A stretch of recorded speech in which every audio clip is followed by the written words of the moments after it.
Hyderabad real estate ఈ ఏరియాలో ఇల్లు కొనే ముందు జాగ్రత్త. ఎందుకో తెలిస్తే షాక్ అవుతారు. Hello friends, welcome back to our channel. Hyderabad లో కోట్ల రూపాయల విలువ చేసి ప్రాపర్టీ ఉంది. పక్క రిజిస్ట్రేషన్ డాక్యుమెంట్లు ఉన్నాయి. ఇన్నేళ్లుగా ఎలాంటి సమస్య లేకుండా ఆస్తిని అనుభవిస్తున్నారు. కానీ ఇప్పుడు ఆ ప్రాపర్టీని అమ్మడానికి వెళ్ళే రిజిస్ట్రేషన్ ఆగిపోతే అదే ఇప్పుడు హైదరాబాద్ లో అత్యంత ఖరీదైన ప్రాంతాలు ఒకటైన జూబ్లీహిల్స్ లో కొంతమంది ఆస్తి యజమానులను కలవర పెడుతున్న విషయం. 22A నిషేధిత ఆస్తుల జాబితా చుట్టూ వివాదం ముదురుతున్న నేపథ్యంలో జూబ్లీహిల్స్ దాదాపు 300 ఫ్లాట్లు ఈ సమస్యను ఎదుర్కొంటున్నట్లు తాజా నివేదికలు చెబుతూ ఉన్నాయి. మరి అసలు 22A అంటే ఏంటి? పత్రాలు ఉన్న రిజిస్ట్రేషన్ ఎందుకు ఆగిపోతుంది?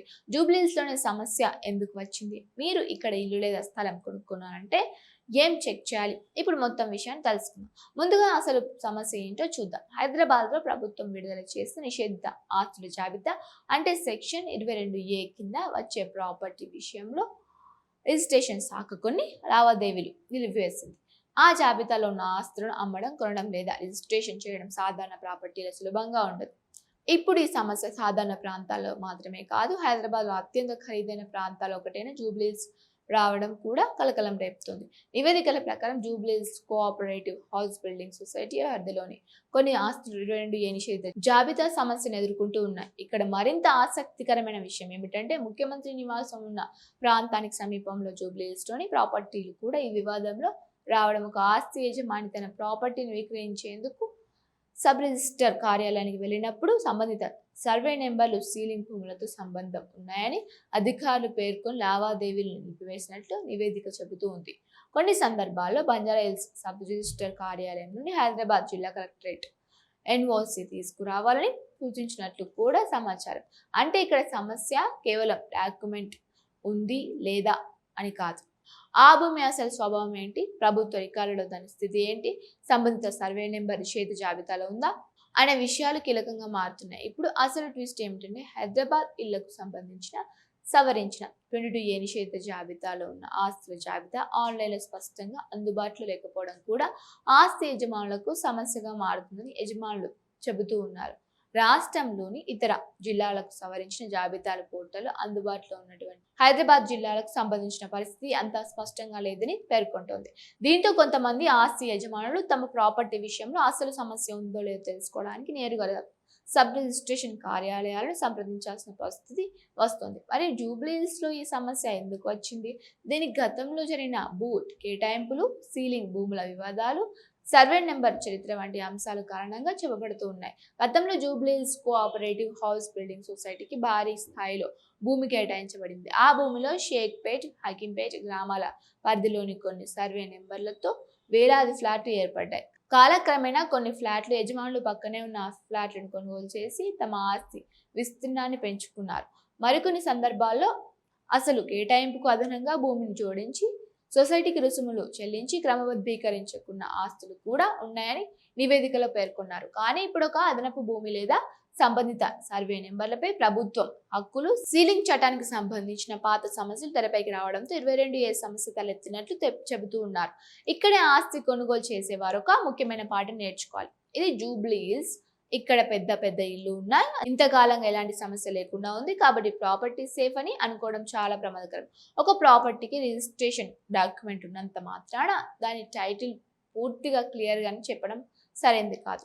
ముఖ్యంగా హైదరాబాద్ లో పాత భూములు, సొసైటీ ఫ్లాట్లు, కన్వర్షన్ అయిన భూములు, సీలింగ్ భూములతో సంబంధం ఉన్న సర్వే నెంబర్లు ఉన్నప్పుడు టైటిల్ వెరిఫికేషన్ చాలా ముఖ్యమైనది. ఇప్పుడు మీరు జూబ్లీహిల్స్ లోనే కాకుండా హైదరాబాద్ లోని ప్రాంతంలోని ఇల్లు లేదా స్థలం కొనాలని అనుకుంటే ఏం చేయాలి? మొదటిగా సేల్ డీడ్ చూసి ఆగిపోకండి. సంబంధిత సర్వే నెంబర్ ఏంటి? ఆ సర్వే నెంబర్లో మీ ఫ్లాట్ ఎక్కడ ఉంది? ప్రభుత్వ రికార్డుల ఆ భూమి స్వభావం ఏంటి? 22A నిషేధిత జాబితాలో సర్వే నెంబర్ ఉందా? సంబంధిత రెవెన్యూ రికార్డులో ఏమైనా వివాదం ఉన్నాయా? గతంలో ఆ భూమిపై ప్రభుత్వం నోటీసులు వచ్చాయా? ఇవన్నీ చెక్ చేయాలి. అలాగే ఈసీ లింక్ డాక్యుమెంట్, పాత టైటిల్ డాక్యుమెంట్, లేఅవుట్ లేదా సొసైటీ రికార్డులు, సంబంధిత రెవెన్యూ రికార్డులు కూడా పరిశీలించాలి. ముఖ్యంగా 22A విషయానికి స్వయంగా నిర్ధారించుకోకుండా అడ్వాన్సులు చెల్లించకండి. బ్రోకర్ అన్ని క్లియర్ అని చెప్పడం ఒక విషయం, ప్రభుత్వ రికార్డులో నిజంగా క్లియర్గా ఉందా లేదా అనేది మరో విషయం. అందుకే పెద్ద మొత్తంలో డబ్బు పెట్టే ముందు ప్రాపర్టీ లాయర్ ద్వారా టైటిల్ సెర్చ్ చేయడం చాలా ముఖ్యం. అవసరమైతే సంబంధిత రెవెన్యూ రిజిస్ట్రేషన్ అధికారుల నుంచి ప్రాపర్టీ స్టేటస్ను ధృవీకరించుకోవాలి. ఇప్పుడు ఈ మొత్తం వ్యవహారంలో మరో ముఖ్యమైన అంశం ఉంది. షేక్పేట్ తహసీల్దార్ స్పందిస్తూ జూబ్లీహిల్స్లోని కొన్ని సర్వే నెంబర్లతో పాటు షేక్పేట్ మండలంలోని ఇతర ప్రాంతాల భూములపై ప్రభుత్వానికి హక్కులు ఉన్నందున అవి ప్రస్తుతం నిషేధంలో ఉన్నాయని అంగీకరించినట్లు నివేదిక చెబుతోంది. ఇదే సమయంలో 22A జాబితా సవరణ ప్రక్రియలో ఉందని, సమస్యలను పరిష్కరించేందుకు చర్యలు తీసుకుంటున్నామని అధికారులు తెలిపినట్టు సమాచారం. అంటే ప్రస్తుతం పరిస్థితి పూర్తిగా ఫైనల్ అయిపోయిందని చెప్పలేం. కొన్ని ఆస్తులు లేదా సర్వే నెంబర్ల విషయంలో రికార్డుల పరిశీలన, జాబితా సవరణ వంటి ప్రక్రియలు కొనసాగుతూ ఉన్నాయి. అందుకే ఈ వార్తను చూసి జూబ్లీహిల్స్లోని అన్ని ఇళ్లు 22A లిస్ట్లో ఉన్నాయని అనుకోవడం కూడా సరైంది కాదు. దాదాపు 300 ఫ్లాట్లు ప్రభావితమవుతున్నట్లు నివేదికలు చెబుతున్నాయి. కానీ ప్రతి ప్రాపర్టీని విడిగా పరిశీలించాల్సింది. అలాగే 22Aలో పేరు లేదా సర్వే నెంబర్ కనిపిస్తే ఆస్తి యజమాని హక్కులు పూర్తిగా పోయాయని కూడా అర్థం కాదు. అసలు కారణం ఏమిటి అంటే ఆ భూమిపై ప్రభుత్వ హక్కు ఎలా వచ్చింది, గత రికార్డులు ఏం చెబుతూ ఉన్నాయి, నిషేధిత ఏ కారణంగా వచ్చింది, సవరణ ప్రక్రియలో ఏముంది వంటి అంశాల ఆధారంగా తదుపరి చర్యలు తీసుకోవచ్చు.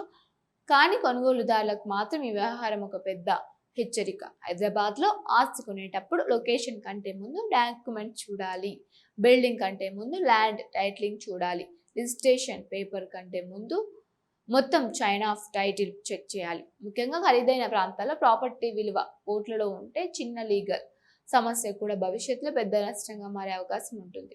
కాబట్టి మీరు జూబ్లీహిల్స్, బంజారాహిల్స్ లేదా హైదరాబాద్లో ఎక్కడైనా ఇల్లు కొనేటప్పుడు సర్వే నెంబర్ చెక్ చేయండి, 22A స్టేటస్ చెక్ చేయండి, రెవెన్యూ రికార్డులు పరిశీలించండి, టైటిల్ వెరిఫికేషన్ చేయించండి, అవసరమైతే లీగల్ ఒపీనియన్ తీసుకోండి. ఎందుకంటే ఇల్లు బాగుంది అనేది కొనడానికి కారణం కాదు, భూమి టైటిల్ క్లియర్గా ఉంది అనేది అసలు విషయం. జూబ్లీహిల్స్లో వెలుగులోకి వచ్చిన 22A వివాదం హైదరాబాద్లో ప్రాపర్టీ కొనుగోలు చేసే ప్రతి ఒక్కరికి ఒక ముఖ్యమైన హెచ్చరికగా మారింది. మీ దగ్గర ఇప్పటికే ప్రాపర్టీ ఉంటే కూడా మీ సర్వే నెంబర్ లేదా ఆస్తి వివరాలు 22A సమస్యలు ఉన్నాయా లేదా ఒకసారి ధృవీకరించుకోవడం మంచిది. చివరి కోట్ల రూపాయలు పెట్టుకునే ఆస్తిలో అందమైన ఇల్లు మాత్రమే కాదు, క్లియర్ టైటిల్ కూడా ఉండాలి. ఇలాంటి మరిన్ని అప్డేట్స్ కోసం మా ఛానల్ని సబ్స్క్రైబ్ చేయండి. ఈ వీడియో మీకు నచ్చితే లైక్ చేయండి, మీ ఫ్రెండ్స్తో ఫ్యామిలీతో షేర్ చేయండి. Thank you for watching.